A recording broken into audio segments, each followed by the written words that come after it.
On the night of October 12th, 1307, the city of Paris was silent. A cold wind whispered through the streets, carrying with it the weight of something ominous. The people of the city were asleep, unaware that by dawn, one of the most powerful and secretive organizations in history would cease to exist. The Knights Templar, the warrior monks who had once commanded armies, influenced kings, and accumulated untold wealth, were about to be wiped from existence. King Philip IV of France, drowning in debt to the order, had devised a ruthless plan. At the first light of October 13th, his soldiers would strike. Across France, in a coordinated assault, the Templars would be arrested, tortured, and executed. Their lands and gold would be seized, their secrets exposed. But something went terribly wrong. When the king's men stormed the Templar strongholds, they expected to find vast treasuries filled with gold, chests overflowing with relics, and written records of their hidden wealth. But the vaults were empty. The Templar treasure, the vast fortune that had made them both revered and feared, had vanished. Where did it go? And what secrets did they take with them?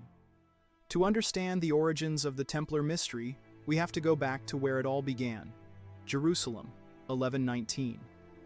After the First Crusade, the newly formed Knights Templar were given an unusual gift: the right to use the Temple Mount, the holiest site in Judaism, as their headquarters. Officially, they were there to protect Christian pilgrims. But the truth may have been far more sinister. For nearly a decade, the Templars dug beneath the ruins of Solomon's Temple.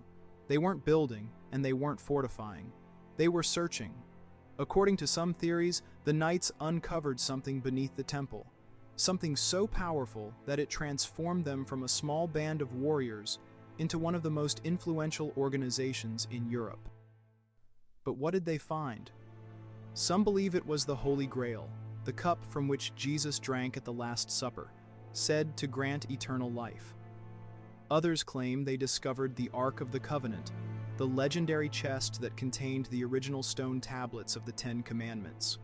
A third, even more chilling theory suggests that the Templars found ancient documents that revealed secrets about the Church, information so damning that it could shake the foundations of Christianity itself. Whatever they found, it was powerful enough to make them untouchable, at least for a time. But power breeds enemies, and soon, the Templars would become the hunted. As dawn broke on Friday the 13th, 1307, the arrest orders were carried out. Thousands of Templars were dragged from their homes, thrown into dungeons, and subjected to unspeakable torture. Under duress, many confessed to crimes both real and imagined: heresy, devil worship, and spitting upon the cross. But the Templars were not fools. Some had escaped before the arrests, likely warned by sympathizers within the Church. In the weeks leading up to that fateful night, a fleet of Templar ships mysteriously vanished from the port of La Rochelle. No one knows where they went. Some say they set sail for Scotland. Others claim they traveled to Portugal, while some believe they fled across the Atlantic, centuries before Columbus. With them, they may have carried the greatest treasure never found. One of the most popular theories is that the surviving Templars found refuge in Scotland. At the time, Scotland was at war with England and had been excommunicated by the Pope. King Robert the Bruce, desperate for warriors, may have welcomed the Templars with open arms. Legends suggest that the Templars fought alongside Robert the Bruce at the Battle of Bannockburn in 1314, turning the tide of the conflict and securing Scottish independence. But if they were in Scotland, what happened to their treasure? Some believe the Templars hid their gold in Rosslyn Chapel, a mysterious church filled with symbols linked to both the Knights Templar and Freemasonry. Others claim it was buried beneath an ancient Scottish castle, its location known only to a select few. Even today, researchers and treasure hunters continue to search for signs of the Templar fortune buried in Scotland. Far across the Atlantic, on a remote island in Nova Scotia, Canada, lies one of history's most puzzling treasure sites, Oak Island. For over 200 years, treasure hunters have attempted to uncover what lies beneath the so-called Money Pit, a complex system of tunnels and booby traps that seem designed to protect something of incredible value. Strange symbols have been discovered carved into the island's stones, some of which bear an eerie resemblance to Templar markings. Could the Knights have crossed the ocean, carrying their fortune with them? Some researchers believe the Oak Island pit was engineered by the Templars, designed to safeguard their most sacred relics from those who would seek to destroy them.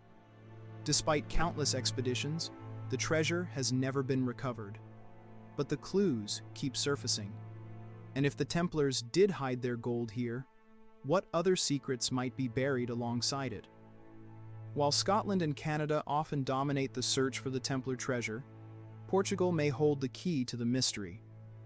After the Templar Order was disbanded, King Dinis of Portugal refused to persecute the Knights.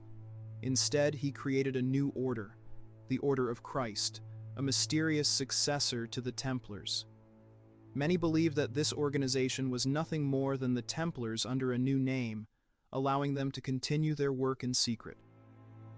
In the city of Tomar, an ancient Templar stronghold, hidden tunnels and crypts have been discovered beneath the Convent of Christ.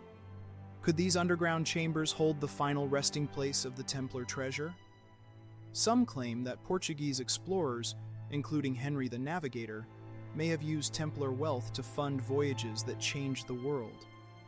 If true, then the legacy of the Templar treasure may not be in a hidden vault, but in the very discovery of the New World itself.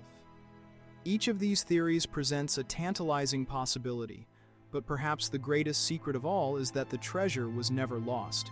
It was simply hidden in plain sight. What if the Templars didn't hoard gold, but something even more valuable? Ancient texts, secret knowledge, a truth so dangerous that it had to be protected at all costs?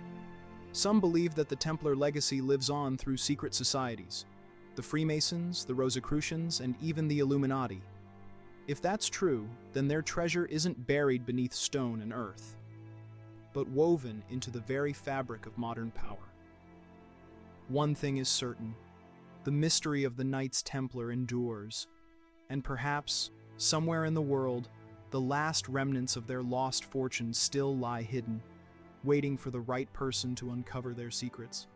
But be warned, some say that those who seek the treasure never return.